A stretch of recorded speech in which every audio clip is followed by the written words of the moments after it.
Hello મિત્રો, આજના વિડીયોમાં સ્વાગત છે કે મિત્રો આજના વિડીયોની અંદર દેખાડી રહ્યો છું વરિયાળીના ખેતર। તો મિત્રો વરિયાળી બધી વાટી નાખી છે। તો મિત્રો વરિયાળી વાટેલી આ બે ખેતરની અંદર પડી છે। તો દેખાડો મિત્રો, વિડીયોની અંદર છેલ્લે સુધી જોવાનું ચૂકતા નહીં। વિડીયોની અંદર નવા હોય તો અમારી જય ગોગા મહારાજ વ્લોગ્સ યુટ્યુબ ચેનલની અંદર સબસ્ક્રાઈબ કરવાનું ભૂલતા નહીં। સાથે સાથે બાજુના બેલ આઇકનને ક્લિક કરવાનું ભૂલતા નહીં। તો વિડીયોની અંદર લાઈક કરતા રહેજો। તો મિત્રો જોઈ શકો મિત્રો વરિયાળીને ખેતરની અંદર તો જોઈ શકો મિત્રો અત્યારે હાલની અંદર વરિયાળીના ખેતરમાં આજે રાત્રે થેસર આવેલું હતું, એટલે કે બે ખેતરની અંદર વરિયાળી લઈ લીધી છે। કેટલી થશે અને કેટલી થવાની છે વરિયાળીની બોરીઓ તો મિત્રો એ પણ દેખાડીશ વિડીયોની અંદર, છેલ્લે સુધી જોવાનું ચૂકતા નહીં। વિડીયોની અંદર બન્યા રહેજો। તો મિત્રો આ રહ્યા બે ખેતરની અંદર વરિયાળી કઢાવવાની બાકી છે। બે ખેતરની અંદર વરિયાળી કઢાવી લીધી છે રાત્રે આજે।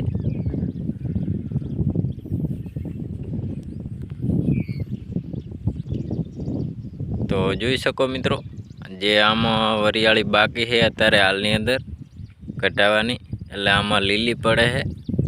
કાલે વાઢી છે મિત્રો, વચ્ચે વરસાદ હતો એટલે વરસાદમાં વરિયાળી બે ખેતરની આમ થોડીક બગડ્યા ગોળ થઈ ગઈ છે। અત્યારે હાલમાં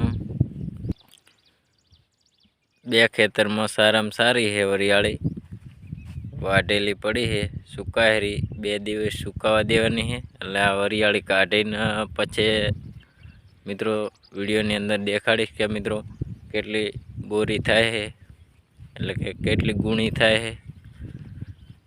તો મિત્રો વિડીયોની અંદર છેલ્લે સુધી જોવાનું ચૂકતા નહીં। તો મિત્રો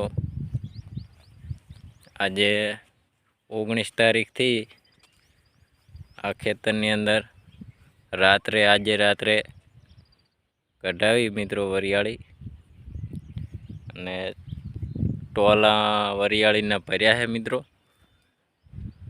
4 ટોલા ભર્યા વરિયાળીના, છૂટી વરિયાળી।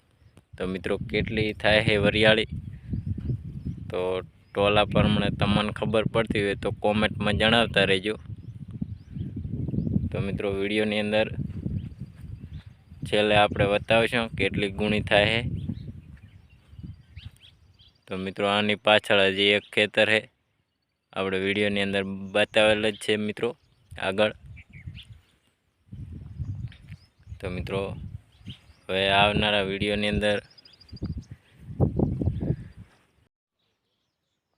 તો જોઈ શકો મિત્રો અત્યારે હાલની અંદર વરિયાળીના ખેતર આપણે વાવેતર કરેલા હતા 4। તો મિત્રો આગળના વિડીયોની અંદર બતાવ્યા હતા તે મિત્રો વરિયાળી અત્યારે હાલની અંદર બોરીઓ ભરી નાખી છે। તો મિત્રો 66 બોરી થી। તો જોઈ શકો મિત્રો વરિયાળી 66 બોરી થઈ। તો મિત્રો વિડીયો પસંદ આવ્યો તો અમારી જય ગોગા મહારાજ વ્લોગ્સ યુટ્યુબ ચેનલની અંદર લાઇક શેર સબસ્ક્રાઈબ કરવાનું ભૂલતા નહીં। જય માતાજી મિત્રો।